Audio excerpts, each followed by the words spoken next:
ಅವರೆ ಬೇಳೆ ಎಲ್ಲ ಮುಗಿದು ಇವಾಗ ಮಾವು ಮೇಳ ಶುರುವಾಗಿದೆ. ಈ ವರ್ಷದ ಮೊದಲ ಮಾವು ಮೇಳ ಎಲ್ಲಿ ನಡೀತಿದೆ? ಹೇಗಿತ್ತು? ಯಾವೆಲ್ಲ ಮಾವಿನಕಾಯಿ, ಮಾವಿನ ಹಣ್ಣು ಹಾಕಿದ ಫುಡ್ ಇಲ್ಲಿ ತಿನ್ನೋದಕ್ಕೆ ಸಿಗತ್ತೆ? ಎಲ್ಲವನ್ನ ಕೂಡ ನಿಮ್ಮ ಜೊತೆ ಶೇರ್ ಮಾಡ್ಕೊಳ್ತೀನಿ. ಅದಕ್ಕೂ ಮೊದಲು ಹಾಯ್ ಫ್ರೆಂಡ್ಸ್, ಅನುಗ್ರಹ ಕಿಚನ್‌ಗೆ ಸ್ವಾಗತ. ನಾನು ನಿಮ್ಮ ಉಷಾ ವಿ ಭಟ್. ಈ ಮಾವು ಮೇಳ ಬಂದು 2 ಏಪ್ರಿಲ್‌ಗೆ ಶುರುವಾಗಿದ್ದು 5th ಏಪ್ರಿಲ್ ತನಕ ಇರುತ್ತೆ.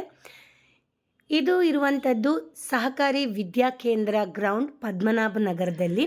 ಮಾವು ಮೇಳದಲ್ಲಿ ಮಾವಿನ ಹಣ್ಣು ಹಾಕಿ ಮಾಡಿದ ಜಿಲೇಬಿ, ಮಾವಿನಕಾಯಿ ಹಾಕಿ ಮಾಡಿದ ಅಂಬೊಡೆ, ಬೋಂಡ, ಮಾವಿನ ಹಣ್ಣು ರಸಾಯನ, ಮಾವಿನಕಾಯಿ ಮಂಚೂರಿ, ಮ್ಯಾಂಗೋ ಪುಡ್ಡಿಂಗ್, ಮ್ಯಾಂಗೋ ಒಬ್ಬಟ್ಟು, ಮಾವಿನಕಾಯಿ ಚಿತ್ರಾನ್ನ, ಮಾವಿನಕಾಯಿ ಬಜ್ಜಿ, ಕ್ಯಾಪ್ಸಿಕಮ್ ಬಜ್ಜಿ, ಪಾಪಡು, ಹಾಗೆ ಟೆಂಡರ್ ಕೋಕೋನಟ್ ಮಿಲ್ಕ್ ಶೇಕ್ ಇರ್ಬೋದು, ಹೆರಳೆಕಾಯಿ ಜ್ಯೂಸ್, ಮಾವಿನಕಾಯಿ ಜ್ಯೂಸ್, ಇದೆಲ್ಲ ಕೂಡ ನಿಮಗೆ ಒಂದೇ ಕಡೆ ಸಿಗತ್ತೆ.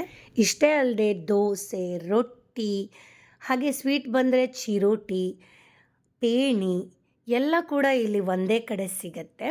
ನಾನು ಮಾವಿನ ಹಣ್ಣು ಒಬ್ಬಟ್ಟು ತಗೊಂಡೆ.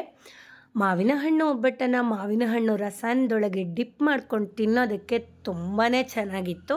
ಟೆಂಡರ್ ಕೋಕೋನಟ್ ಮಿಲ್ಕ್ ಶೇಕು, ಹೆರಳೆಕಾಯಿ ಜ್ಯೂಸು, ಹಾಗೆ ಶುಗರ್ ಫ್ರೀ ಮ್ಯಾಂಗೋ ಜ್ಯೂಸ್ ಕೂಡ ಇಲ್ಲಿ ಸಿಗತ್ತೆ. ಒಟ್ಟಿನಲ್ಲಿ ಹೇಳಬೇಕಂದ್ರೆ ಸ್ವೀಟ್ ಪ್ರಿಯರಿಗೆ ಸ್ವೀಟು ಇದೆ, ಖಾರ ಪ್ರಿಯರಿಗೆ ಖಾರದ ತಿಂಡಿಗಳು ಕೂಡ ಇಲ್ಲಿ ಸಿಗುತ್ತೆ. ಈ ಸಲದ ಮಾವು ಮೇಳದಲ್ಲಿ ನಾನೊಂದು ಹೊಸ ತಿಂಡಿಯನ್ನು ಟೇಸ್ಟ್ ಮಾಡಿದೆ. ರೆಗ್ಯುಲರ್ ಆಗಿ ಪಿಜ್ಜಾ ತಿಂದಿರ್ತೀರಲ್ವ, ಅದೇ ಬಬಲ್ ಪಿಜ್ಜಾ ತಿಂದಿದ್ದೀರಾ? ಅದರಲ್ಲೂ ಮ್ಯಾಂಗೋ ಬಬಲ್ ಪಿಜ್ಜಾ. ನಾನಂತೂ ಇಲ್ಲಿ ಮ್ಯಾಂಗೋ ಬಬಲ್ ಪಿಜ್ಜಾನ ಟೇಸ್ಟ್ ಮಾಡಿದೆ. ತುಂಬಾ ಚೆನ್ನಾಗಿತ್ತು. ಹುಳಿ, ಖಾರ, ಸ್ವೀಟು ಎಲ್ಲವೂ ಪರ್ಫೆಕ್ಟ್ ಆಗಿತ್ತು. ನೀವೇನಾದರೂ ಈ ಮಾವು ಮೇಳಗೆ ವಿಸಿಟ್ ಮಾಡಿದರೆ ಬಬಲ್ ಪಿಜ್ಜಾನ ಟೇಸ್ಟ್ ಮಾಡಿ ಹೇಗಿತ್ತು ಅಂತ ಕಮೆಂಟ್ಸಲ್ಲಿ ತಿಳಿಸೋದನ್ನು ಮರಿಬೇಡಿ. ಪದ್ಮನಾಭನಗರದಲ್ಲಿ ನಡೆಯುವಂಥ ಈ ಮಾವು ಮೇಳಕ್ಕೆ ಎಂಟ್ರಿ ಫ್ರೀ ಆಗಿರುತ್ತೆ. ಹಾಗಾಗಿ ನೀವು ಫ್ಯಾಮಿಲಿ, ಫ್ರೆಂಡ್ಸ್ ಜೊತೆ ಆರಾಮವಾಗಿ ವಿಸಿಟ್ ಮಾಡಬಹುದು. ಮೇಳದಲ್ಲಿ ಬರೀ ತಿನ್ನೋದಕ್ಕೆ ಮಾತ್ರ ಇದೆ ಅಂತ ಅಂದ್ಕೊಂಡ್ರೆ ಖಂಡಿತ ಇಲ್ಲ. ಇನ್ನು ಏನೇನಿದೆ ಅಂತ ಕೂಡ ತೋರಿಸ್ತೀನಿ. ಈ ಮಾವು ಮೇಳಗೆ ನಾನು ನಿನ್ನೆ ಸಂಜೆ ವಿಸಿಟ್ ಮಾಡಿದ್ದು. ಹಾಗೆ ನಮ್ಮ ಬ್ಲಾಗರ್ ಫ್ರೆಂಡ್ ಒಬ್ಬರದ್ದು ಬರ್ತ್ಡೇ ಇತ್ತು. ಹಾಗಾಗಿ ನಮ್ಮ ಫ್ರೆಂಡ್ ಅವರಿಗೆ ಸರ್ಪ್ರೈಸ್ ಕೊಡಬೇಕು ಅಂತ ಇನ್ನೊಬ್ಬರು ಬ್ಲಾಗರ್ ಫ್ರೆಂಡು ಕೇಕ್ ಕಟ್ಟಿಂಗ್ಗೆ ಅರೇಂಜ್ ಮಾಡಿದರು. ಹಾಗಾಗಿ ಕೇಕ್ ಕಟ್ಟಿಂಗ್ ಸೆಲೆಬ್ರೇಷನ್ ಕೂಡ ನಡೀತು. ಈ ಮೇಳದಲ್ಲಿ ತಿನ್ನೋದಕ್ಕೆ ಒಂದಷ್ಟು ಫುಡ್ ಸ್ಟಾಲ್ಗಳಿದ್ದರೆ ಇನ್ನೊಂದಷ್ಟು ಶಾಪಿಂಗ್ ಮಾಡೋದಕ್ಕಂತಲೇ ಸ್ಟಾಲ್ಗಳು ಹಾಕಿದ್ದಾರೆ. ಇಯರಿಂಗ್ಸ್, ಬ್ಯಾಂಗಲ್, ಕ್ಲೋತ್ಸಲ್ಲಿ ಸ್ಯಾರಿ ಇರ್ಬೋದು, ಡ್ರೆಸ್ ಇರ್ಬೋದು, ಪುಟ್ಟ ಮಕ್ಕಳ ಡ್ರೆಸ್ ಇರ್ಬೋದು, ಎಲ್ಲವೂ ಕೂಡ ಇದೆ. ಹಾಗೆ ಮ್ಯೂಸಿಕ್ಕಿಗೆ ಸಂಬಂಧಪಟ್ಟದ್ದು ಕೂಡ ಇಲ್ಲಿ ಒಂದು ಸ್ಟಾಲಲ್ಲಿತ್ತು. ತುಂಬ ಚೆನ್ನಾಗಿತ್ತು ಕೂಡ. ಇಲ್ಲಿ ಸಾಂಬಾರು ಪೌಡ್ರು, ಪುಳಿಯೋಗರೆ ಪೌಡ್ರು, ಚಕ್ಕುಲಿ, ಕೋಡ್ಬಳೆ ಈ ಥರವುಗಳು ಕೂಡ ನಿಮಗೆ ಶಾಪಿಂಗ್ ಮಾಡಬಹುದು. ಮಕ್ಕಳಿಗೋಸ್ಕರ ಪ್ಲೇ ಏರಿಯಾ ಕೂಡ ಇದೆ. ಹಾಗಾಗಿ ಸಣ್ಣ ಮಕ್ಕಳಿದ್ರೆ ಅವರನ್ನು ಅಲ್ಲೇ ಆಟ ಆಡಿಸ್ಬೋದು. ಪೂಜಾ ಪಾತ್ರೆಗಳು, ಮಣ್ಣಿನ ಪಾತ್ರೆಗಳು ಕೂಡ ಇದ್ವು. ಹಾಗೆ ಏನೇನಿದೆ ಅನ್ನೋದನ್ನು ಒಂದಷ್ಟು ವಿಡಿಯೋ ನಿಮ್ಮ ಮುಂದೆ ಹಾಕಿರ್ತೀನಿ, ಒಂದು ಸಲ ನೋಡ್ಕೊಂಡು ಬನ್ನಿ.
ನೀವೇನಾದರೂ ಬೆಂಗಳೂರಿನ ಪದ್ಮನಾಭನಗರದಲ್ಲಿದ್ದರೆ ಒಂದು ಸಲ ಈ ಮಾವು ಮೇಳಗೆ ವಿಸಿಟ್ ಮಾಡಿ, ಹಾಗೆ ನಿಮ್ಗೆ ಹೇಗನ್ನಿಸ್ತು ಅನ್ನೋದನ್ನು ನನಗೆ ಕಮೆಂಟ್ಸಲ್ಲಿ ತಿಳಿಸೋದನ್ನು ಮರಿಬೇಡಿ.